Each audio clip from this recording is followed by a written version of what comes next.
ప్రేమ గలవాడు నువ్వే ఆయన ప్రపంచం, నువ్వే ఆయన లోకం. ఈ ప్రపంచంలో కోటాను కోట్ల మంది మనుషుల్లో నువ్వు ఒక్కడివి కావచ్చు, కానీ ఆయనకు మాత్రం నువ్వు ఒక్కదానివి ఒక్కడివే ప్రపంచం ఉన్నట్టున్నాడు ఆయన. నువ్వు పరిశీలించుకుంటే నీకే అర్థమైంది. ఏదో సమస్య వచ్చింది కూర్చొని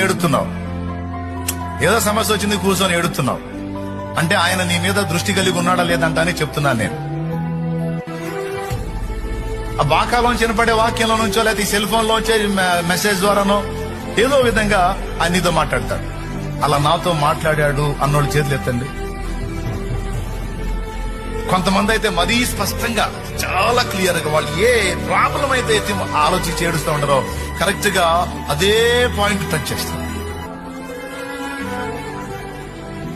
ఆ మాట వస్తుంటే ఒళ్ళు పులకరిస్తా ఉంటుంది, రోమాలు నిక్కరబుడుచుకుంటాయి.